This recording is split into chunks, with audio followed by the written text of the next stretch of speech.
전용 면적은 5평보다 작은데요. 층고가 높은 복층 구조여서 답답한 느낌은 없습니다. 아래층에 주방, 책상, 욕실이 있고요. 위층에 침대와 의류를 놓을 수 있는 공간이 있습니다. 안녕하세요, 행꿈사의 빌런입니다. 저는 오늘 공매 물건 현장에 나와 있는데요. 이 현장이 소재한 곳은 도봉구 방학동입니다. 물건을 보시면은 바로 앞에 산이 있는데요. 저기가 북한산입니다. 이거 북한산을 1년 내내 24시간 조망할 수 있는 공매 물건 오피스텔이 나와 있고요. 무려 28개 호실이 매각 진행을 했다가 18채는 낙찰이 됐고 10채가 현재 수의 계약이 가능한 상태입니다. 별도로 입찰 없이 전화만 하시면 바로 계약을 체결하실 수가 있으신 거죠. 이 실거래가를 보니까 매매는 한 1억 4천 내외, 이 전세도 1억 4천에서 좀 높게 된 거는 한 1억 5천까지 거래를 하실 수가 있으시고요. 지금 가장 싸게 나와 있는 물건은 9천만 원대입니다. 그래서 거의 4천에서 5천 정도 싸게 나와 있는 건데 또 문제가 있을 수 있으니까 이 부분에 대해서 꼼꼼하게 조사가 필요하겠고요. 그러면 먼저 물건 현장으로 가보겠습니다.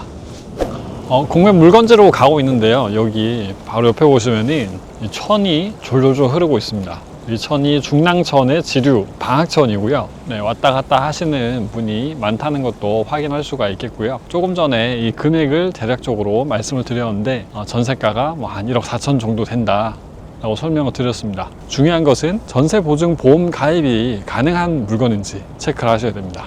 지금 허그에서 전세보증보험을 가입을 하시려면 오피스텔 같은 경우에는 기준시가의 한 126% 정도 되는 금액의 보증금까지만 전세보증보험 가입이 가능하십니다. 그래서 이 기준시가라는 용어가 낯선 분도 계실 텐데요.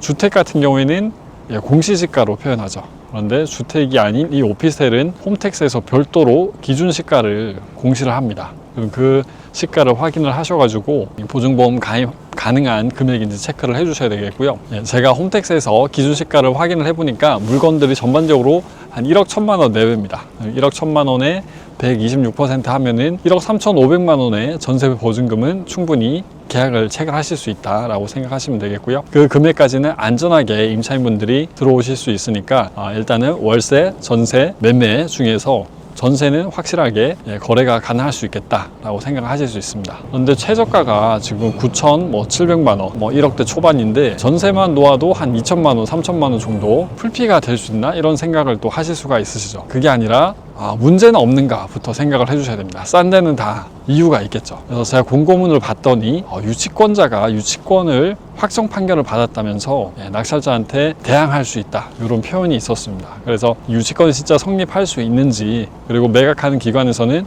어떻게 대응을 하고 있는지 좀 상세하게 담당자분 통해서 설명을 들어보겠습니다. 그럼 물건 내부 먼저 확인을 하시고 담당자분 한번 미팅 해보겠습니다. 집 내부 구조는 좁지만 살고 싶은 인상을 줍니다. 전용 면적은 5평보다 작은데요. 층고가 높은 복층 구조여서 답답한 느낌은 없습니다.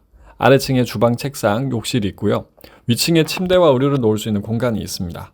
복층 오피스텔은 창문이 크기 때문에 단열이 취약하다는 단점이 있습니다. 그렇지만 남양인 세대는 햇빛이 워낙 잘 들어와서 단점을 상쇄할 수 있겠고요. 내부에 전기 히터 등을 설치하면 단열 문제를 보완할 수 있습니다. 올해 6월 4일부터 시행 예정인 민간 단기 임대 주택도 생각해 볼 수 있습니다. B아파트에 대해 최소 6년간 단기 임대를 했을 때 받을 수 있는 혜택이 있는데요. 양도세와 보유세 혜택입니다. 6년 단기 임대 사업자는 B아파트 임대 시 거주주택 비과세 혜택을 받을 수 있고요. 오늘 보신 주거용 오피스텔을 취득하셔도 실거주 주택에 대해서는 비과세 혜택을 받을 수 있다는 것입니다. 혹시나 이 방학동이 조정 대상 지역으로 규제 지역이 된다고 해도 양도세 중과 제외 대상이 됩니다. 종합부동산세 합산 배제 혜택도 있고요. 매매 사업자를 운영하시는 분은 단기 매도도 여전히 가능한 상황입니다. 유치권 문제만 해결하시면 바로 매도를 할 수 있습니다. 단 매매 사업자로 매도 시 건물분 부가가치세를 부담을 매도자가 떠안을 수 있는 점은 고려를 하셔야 되겠습니다.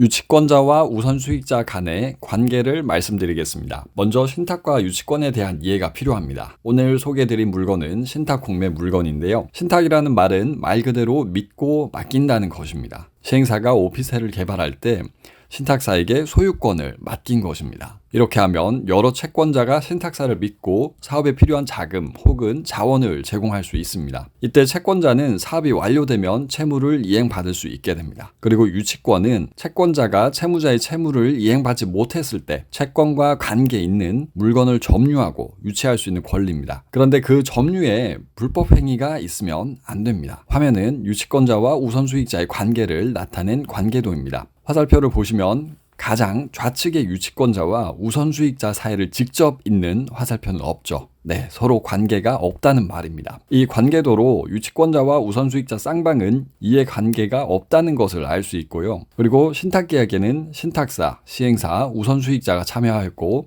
유치권자는 참여하지 않았습니다. 오피스텔의 소유자는 신탁사이고 신탁사가 유치권자에게는 채무가 없다는 것을 확인할 수 있습니다. 여기에서 유치권자가 공사와 결련 관계가 있는 오피스텔을 점유하고 있다고 주장할 수 있겠지만 불법 행위로 점유를 지속하고 있다면 유치권을 인정받지 못할 수 있습니다. 우선수익자의 인터뷰를 통해서 더 상세하게 알아보겠습니다. 금융기관이 아닌 우선수익자신데 보통은 우선수익자분들이 금융기관이 많습니다.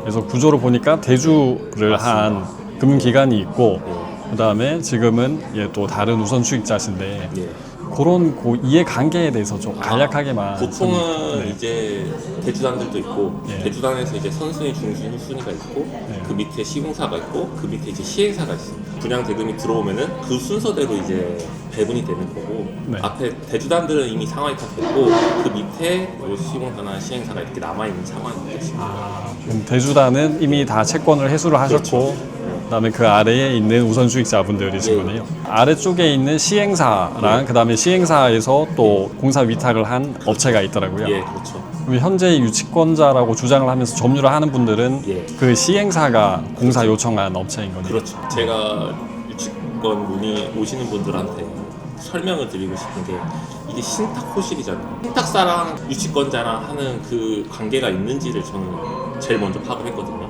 그래서 보통 시공사랑 시행사랑 계약을 하면은 신탁사로 승계를 합니다. 그걸 승계계약서라고 하고 그러니까 만약에 하도급 업체가 있으면은 하도급 업체하고 신탁사하고 연결해 줄 수 있는 서류가 그 하도급 직불합의서 이런 거에는 다 신탁사 날인이 들어가거든요. 지금 유치권을 행사하고 싶어 하시는 분들은 신탁사와 어떤 계약을 체결한 게 하나도 없고 돈이 못 들어올 것 같으면 보통 승계를 요청하다든지 이런 식으로 하고 아니면 직불 요청서를 요청하다든지 최소한 이런 식으로 하는데 그런 것도 아니고 제가 공유해드린 공문 보시면은 신탁사가 딱 명시해놨었잖아요. 우리는 지금 대금이 원활하지 않으니까 실질적으로 시행사 수익권에서 집행될 수 있을 것 같다라고. 그럼에도 불구하고 그걸 알고 시공했음에도 불구하고 뭐 지금 공매해서 뭐 받으실 게 없으실 거라고 생각을 하다 보니까 저렇게 좀 법보다는 좀 다른 걸 선택을 하신 것 같습니다. 그러면 어떻게 생각하기에는 이 시행사에서 신탁사로 위탁을 해서 관리 신탁으로 위탁을 했기 때문에 이 공사 업체분들의 주장대로 공사 대금을 못 받았으니까 점유가 완전히 또 위법한 것 같지는 않은데 신탁을 하는 이유가 우선수익자를 보호하기 위해서 사실 신탁을 하는 거거든요. 위탁자가 있고 수탁자가 있지만 분양을 하는 게 아니라 공식적인 매각 절차를 통해서 하는 거니까 만약에 시행사가 분양해서 하는 경우에는 소유권이 이제 신탁사에서 시행사로 갔다가 이제 분양자로 가는 구조거든요.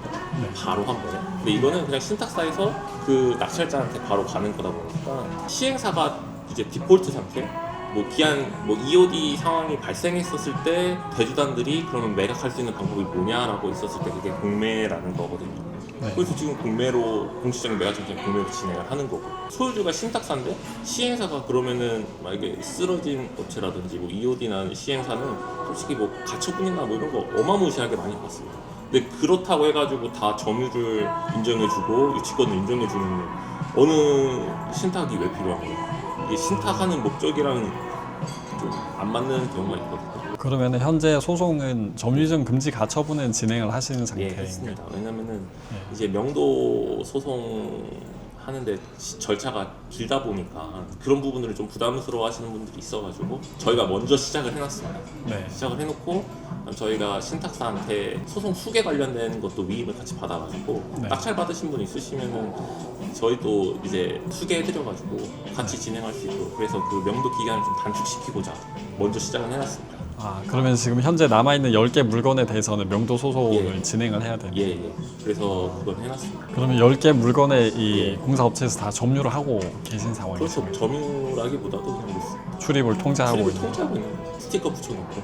아, 근데 그래서 저도 하나 지금 붙여놓은 게 국내 호실 안내문이라고 해가지고 네. 다 붙여놨습니다. 아, 신탁사 도장까지 받아가지고 붙여놨고 네. 예. 이제 거기서 이제 뭔가 다른 훼손행위나 이런 게 들어가면은 이제는 법적인 처벌을 피하기는 어려울 것 같습니다. 왜냐면 신탁 소유자가 직접 그걸 붙여놓은 거니까. 뭐 유치권은 명도 시공사에서 단체로 모아서 하는 걸로 알고 있고요. 그런 문제될 게 없겠죠. 맞아요. 시간이 입주까지 묶여주는 거고 시세는 전세가 1억 4천 정도 나가는 곳이니까 사실은 터무니없이 약한 가격에 공매가 되는 건 맞고요. 미분양으로 인해서 공매가 된 게 아니고 LH에서 50개 가져가기로 했다가 그게 유치권 때문에 틀어졌어요.